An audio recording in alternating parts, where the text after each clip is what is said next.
Hey, how are you? I'm so glad to be here today. And I'm Jean Harville, and I am the founder of Helping Kids with Learning and also Raising Kids Who Love to Read. I'm also the creator of the Rethink Learning Academy. So, what's behind the stories that our kids are telling themselves? What's behind the stories we tell ourselves? What's behind the stories and how can we change that narrative, right? So let me start with this story that happened, about a year or so ago, and I'm going to go from there. So I was invited to an event, and this was in the evening. It was a gathering of people that I only knew one person, the person who actually invited me. I didn't really know anyone else, but I thought, hey, I'm game, let's just go. This would be fun, right? And so we walked in. It's this beautiful building and big tall ceilings and big glass windows along the way. It's a nice corridor. And I said, wow, it's very ornately decorated. And then at the end of the hall was this room, kind of a gathering room. And it looked like that's where they had their food, their punch, their water, whatever beverage, whatever they had that they were offering. And then people were gathered around and were chit-chatting around. They obviously knew each other or were just meeting each other. And so I was introduced by my hostess, that had my friend who had invited me, introduced, and I started a conversation. Hi, how are you? It was great. And they asked about me and just said a few things. And then my friend left and moved on. And so I had a brief conversation with this person. And then all of a sudden, somebody came into the room, his eyes averted, and went to that person and literally just walked away. And I was like, okay, I guess he doesn't want to hear the answer to the question he just asked me. So, this is interesting. So I kind of meandered over, and somebody else spoke to me. Hey, how are you? What's your name? And I told him, and then he asked me a question. As I was proceeding to answer it, he walked away. I'm like, okay. There's me saying, like, well, what is wrong? Maybe I don't have my clothes on or something. I don't know. And so again, approached somebody. I was just kind of walking around. Somebody approached me and introduced themselves, asked me a question, and as I was answering them, somebody came up to them, and so their attention was diverted to that person, and they walked away. And I'm like, okay, this is interesting. Okay, we're going to take note here what's going on. Like, what is going on in these stories? Obviously I could say, well, I guess I'm not that very interesting, or maybe, there's something about me, but I could take it that way. But I decided to just turn it around and just have take an experiment. I didn't know any of these people. I'm just going to have an experiment here. So this happened several other times, and where I actually approached somebody and was talking to them, and they kind of, we actually said a few words. By then the event started and we went inside. But I thought it was just really fascinating that these people who, had their own stories going on in their heads. And I was just sitting back and watching them, and how they were just, he just laughing, giggling, that sort of stuff, and I could just tell what is the story that's underneath, what is going on underneath that they feel like they have to put a facade out there. It was very, very apparent. There was some other stories going on, and they weren't actually being their true self, right? And I just thought that was fascinating. So what happens sometimes is that we pick up information, a piece of information about ourselves when we're younger, maybe even before the age of 7. And definitely in our grade school years, our teen years, it can be brutal during those middle school years, because we kind of start creating our identity at that point of who we are. And some of it's based on comments that were made to us about us, and it's our perception, not necessarily those comments is the problem, but it's our perception of how we perceived and took that in. We either took that in as a negative, or we took it in as a positive. It embeds into our brain. And so it's like, oftentimes it will embed in as I'm not good enough. I'm not valued enough. I'm not safe. And these are 3 basic core values that humans have, and that maybe not values, but beliefs. And they can say, dwindle it down to, I don't feel safe, or I'm not good enough, or I'm not worthy, I'm, for anyone to be speaking to me. So why would they be speaking to me? And so oftentimes we hardwire that into our brain from where we are young. So it's not our fault as adults to be coming from that not enoughness and not feeling, that we are valued, especially like in a family, and you say your spouse maybe doesn't appreciate, or you don't think that they appreciate everything that you're doing. So you might think, well, I'm not good enough. I don't, maybe I don't deserve that. Or if a friend, is short with you, or they maybe have to say, I have to go, I have so-and-so coming to the door. And so they leave the conversation and you're thinking, well, okay, I guess they don't want to spend time with me. It's so funny how these comments of not enoughness will come up and you don't know where that's coming from. They just fleet through and you're like, well, gosh, I must not think very highly of myself.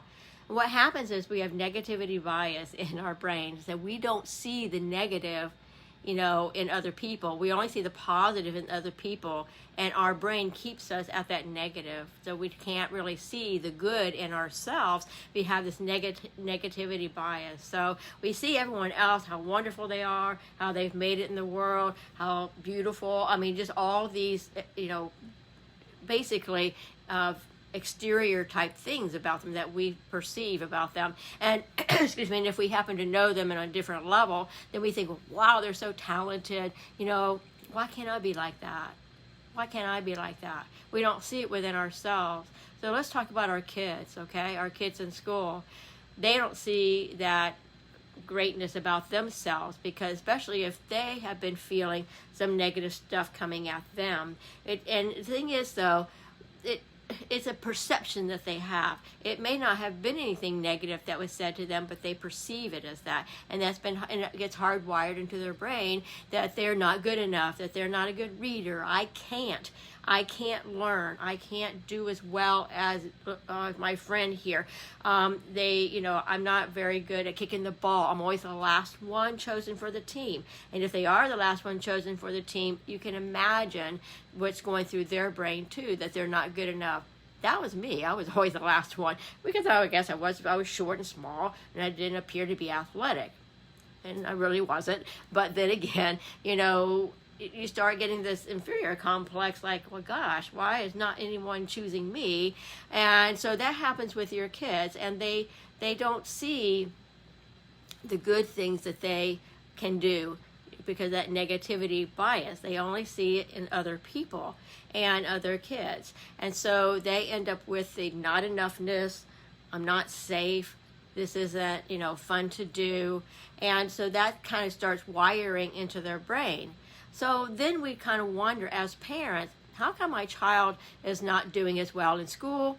Or how come they're not motivated to learn or motivated to read? Because they have this story going into their brain, the thoughts like, you're not a good reader. You need to be reading better. And there's no such thing as that. Everyone is on their own timeline. Everyone does what, their own brain can do. Everyone is different, but they don't see that. They see the negative things. So then what happens with their behavior is they want to push away. Their subconscious brain says, little Jimmy, it's not safe for you to be reading, because you're not a good reader and other people are going to make fun of you. And, so that kind of shoots through their brain, and they're like, okay, great. I'm not going to read. I'm not going to try this. Excuse me. I'm not a good reader at all. And so now we as parents are wondering, like, how come my child is not performing at the same level as the other kids? Or how come, what's going on? Why does my child seem sad, depressed? What's going on? I don't get it, right? And so what we have to do as parents is to go through that process of taking a look at how we feel about ourselves, what is wired into our brain, and then to go through that process it's called a brain priming process, to help to rewire our own thinking, our own thoughts, turning around our negative thoughts about ourselves.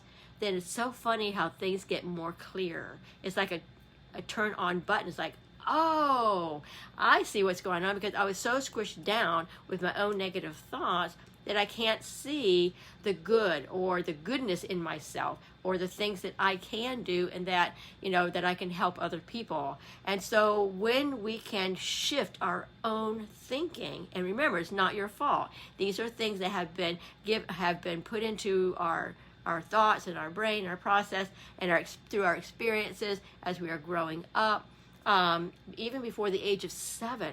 So if you think back to maybe some trauma or traumatic times that occurred during that time period, you're carrying that forward. And also, your parents are carrying forward from their parents. So it's kind of a generational thing. It's all these traumas or stories are carried forward, and now you have the stories that your parents had, but that's not your true story. That's really not who you are. And so really getting down to being able to rewire through a brain priming process and figuring out what's true and what's not true. What thoughts do you want to hold on to, and what do you not want to hold on to? And once you can do that, then you can help your kids and help them to go through that process and have the right questions to ask to help them to come through that, so they're not hanging on to those negative thoughts as they're growing up. If we can help them when they're younger, is to find out who they truly are, what are they passionate at, and what are they good at doing. If we can get that positive comments that they can say to themselves and feel good about who they are at a young age, then we can prevent, steel them against some of the other comments as they're growing, and then also as they grow into adulthood and they're not holding themselves back like, I'm not worthy of that new job promotion, there's no way I can learn to drive this car, all those negative things that can go through their heads as they are turning into adulthood. So I was going to leave that with you, and if you have not popped into Raising Kids Who Love to Read by Jean Harville Facebook group, you can click the link. There's kind of a learn more link up top. You can click that. And I have a survey that's running right now to help me to know exactly how I can help you to help your kids, thought process around reading. So I'll link that below. So if you may have seen it on my page and have already taken the survey, thank you. Or you may have seen it in the group or an email and you've taken the quiz and say thank you. If you have not, I'll put the link to that below and you can click it and it's just 6 questions. It doesn't take any time at all. I promise it's really very fast and very quick and easy. So I will talk to you again, and y'all have a great weekend. Bye-bye.